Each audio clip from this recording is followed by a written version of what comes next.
Xin được kính chào quý vị và các bạn đang theo dõi chương trình Kỷ nguyên công nghiệp mới. Chương trình được phát sóng vào lúc 20 giờ từ thứ Hai đến thứ Sáu hàng tuần trên VTV9. Và ngay bây giờ hãy cùng chúng tôi điểm qua những thông tin nổi bật nhất.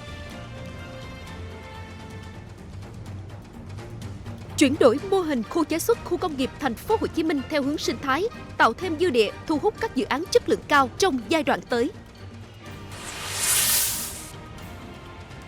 Khánh Hòa kêu gọi đầu tư 231 dự án, kỳ vọng tạo sức hút lớn đối với các dòng vốn ngoài ngân sách.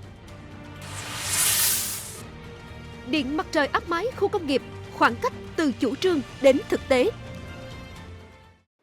Thưa quý vị, sáng nay 20 tháng 1, Đại hội đại biểu toàn quốc lần thứ 14 Đảng Cộng sản Việt Nam đã khai mạc trọng thể tại Trung tâm Hội nghị Quốc gia thủ đô Hà Nội.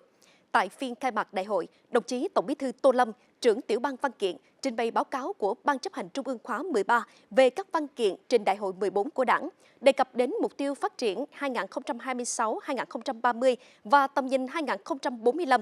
Tổng Bí thư Tô Lâm cho rằng, phải có khát vọng lớn, bước đi chắc, Đại hội 14 có trọng trách lịch sử xác lập những quyết sách mang tính bệ phóng để thực hiện thành công hai mục tiêu chiến lược 100 năm của đất nước với mục tiêu tổng quát là giữ vững môi trường hòa bình, ổn định, phát triển nhanh, bền vững đất nước, cải thiện và nâng cao toàn diện đời sống nhân dân, tự chủ chiến lược, tự cường, tự tin, tiến mạnh trong kỷ nguyên mới của dân tộc, thực hiện thắng lợi mục tiêu đến năm 2030 trở thành nước đang phát triển có công nghiệp hiện đại, thu nhập trung bình cao.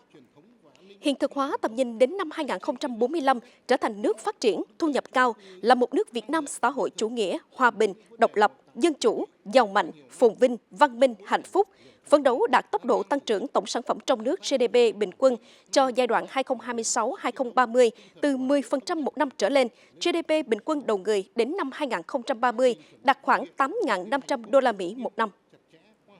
Dòng vốn đầu tư đổ mạnh vào các khu chế xuất, khu công nghiệp tại Thành phố Hồ Chí Minh trong năm 2025 phản ánh sức hút của môi trường đầu tư thành phố cùng với quá trình chuyển đổi mô hình khu chế xuất, khu công nghiệp theo hướng sinh thái.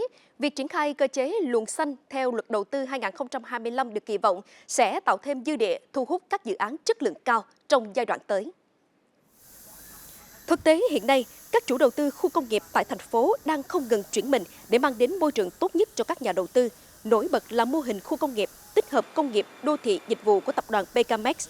Theo đó, với hạ tầng cơ sở dùng chung, giúp các doanh nghiệp truyền thống gắn bó tận dụng hạ tầng và hệ sinh thái sẵn có để cải tiến quy trình, chuyển đổi số, chuyển đổi sang sản xuất xanh mà không cần đầu tư quá nhiều vào hạ tầng riêng. Giai đoạn 2026-2030, tỉnh Khánh Hòa đang kêu gọi đầu tư vào 231 dự án, tập trung vào các lĩnh vực như du lịch, đô thị, bất động sản và năng lượng tái tạo. Các dự án này kỳ vọng tạo sức hút lớn đối với các dòng vốn ngoài ngân sách.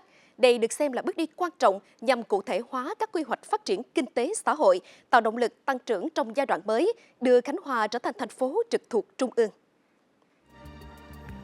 Theo danh mục được phê duyệt, 231 dự án thuộc nhiều lĩnh vực nhưng ưu tiên phát triển bền vững và chuyển đổi xanh. Trong đó, lĩnh vực thương mại, dịch vụ và du lịch chiếm số lượng lớn nhất với 70 dự án. Ngoài ra, các dự án hạ tầng logistics quy mô lớn như Trung tâm Logistics Cà Ná và Cảng cạn Cà Ná cũng được kêu gọi đầu tư nhằm hoàn thiện chuỗi cung ứng, phục vụ xuất nhập khẩu và phát triển công nghiệp. Bên cạnh đó, tỉnh Khánh Hòa cũng dành sự quan tâm lớn cho các dự án năng lượng và năng lượng tái tạo với 41 dự án tập trung ở khu vực phía Nam của tỉnh. Ngoài ra, các lĩnh vực khác cũng đã được đưa vào danh mục kêu gọi đầu tư, gồm 77 dự án văn hóa, giáo dục, y tế, dự án công nghiệp chế biến, chế tạo. Thưa quý vị, kết luận phiên họp thứ nhất của Ban chỉ đạo Trung tâm Tài chính Quốc tế tại Việt Nam, Thủ tướng Phạm Minh Chính, trưởng Ban chỉ đạo nhấn mạnh, chậm nhất là vào ngày 9 tháng 2 năm 2026 sẽ ra mắt Trung tâm Tài chính Quốc tế IFC tại Thành phố Hồ Chí Minh. Hiện thì nhiều ngân hàng trong và ngoài nước đã chủ động chuẩn bị nguồn lực, sẵn sàng tham gia và đồng hành cùng IFC. Đại diện một số ngân hàng cho rằng, thông qua IFC, ngân hàng trở thành cầu nối chủ lực dẫn dòng vốn, giúp tiếp cận nguồn vốn đa tiền tệ với chi phí và kỳ hạn linh hoạt để phân bổ cho các lĩnh vực ưu tiên như hạ tầng, năng lượng, logistics, chế biến, chế tạo và đổi mới sáng tạo. IFC vận hành hiệu quả khi các giao dịch thanh toán xuyên biên giới được xử lý an toàn, thông suốt.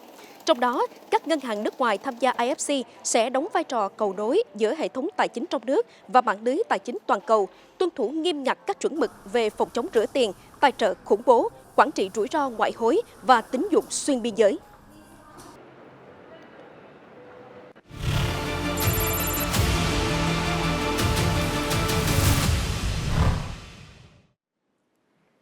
thưa quý vị, quy hoạch điện 8 được chính phủ ban hành khuyến khích ưu tiên phát triển điện áp mái, trong đó có các nhà xưởng trong các khu chế xuất, khu công nghiệp.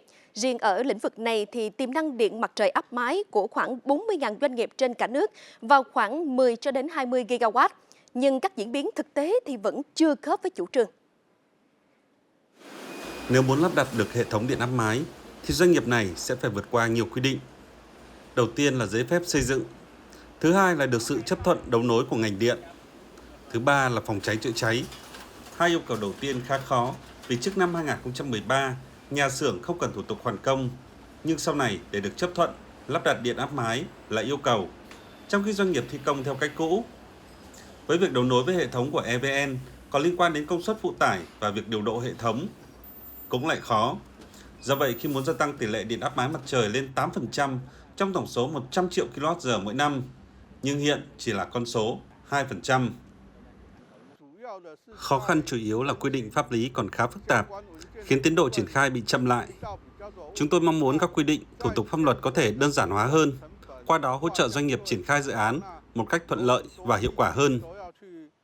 Hai nghị định gần đây liên quan đến phát triển điện mặt trời áp mái nhà xưởng là Nghị định 57 và Nghị định 58.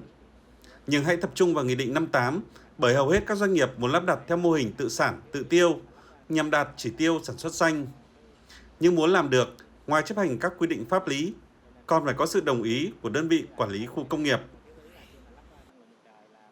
Khi mà gắn cái hệ thống mặt trời như vậy thì nó có đảm bảo về an toàn xây dựng hay không, có theo quy chuẩn của xây dựng hay không, hoặc là có được mà phép là coi như là hoàn công công trình hay không. Thì cái việc này là nó cũng là một cái trở ngại cho các nhà đầu tư. Cái quy hoạch về điện mặt trời áp mái thì tôi nghĩ là việc khuyến khích xây dựng và phát triển cái điện mặt trời áp mái cũng là một cái hình thức mà để chúng ta nâng cao cái tính cạnh tranh cho hàng hóa xuất khẩu, cũng như là giải quyết cái bài toán mà net zero theo cái cam kết của chính phủ.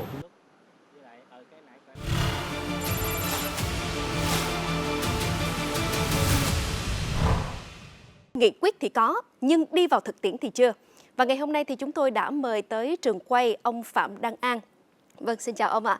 Ông Phạm Đăng An là chuyên gia năng lượng tái tạo và thực tế cũng là một đơn vị lắp đặt triển khai các dự án năng lượng tái tạo để cùng trao đổi cụ thể hơn về vấn đề này. Thưa ông thấy rằng là nhu cầu thực tế về lắp đặt điện mặt trời áp mái khu công nghệ là như thế nào ạ? Thứ nhất đó là các cái yêu cầu sản xuất xanh từ những thị trường khó tính. Điều thứ hai đó là áp lực ngày càng lớn trong việc tối ưu hóa chi phí. Và điều thứ ba, yêu cầu sản xuất xanh một cách minh bạch.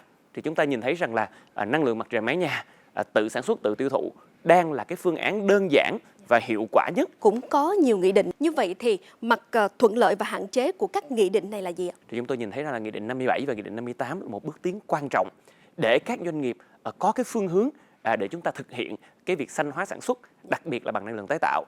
Tuy nhiên thì chúng ta cũng nhìn thấy rằng từ phía nghị định đến khi chúng ta có thể triển khai thực tế đồng nhất ở toàn bộ tất cả các địa phương thì còn một vài những điểm mà chúng ta sẽ cùng nhau phải vượt qua. Ông có thể chia sẻ là cách làm để mà vượt qua hạn chế và trắc trở hiện nay ở góc nhìn từ Vũ Phong Energy?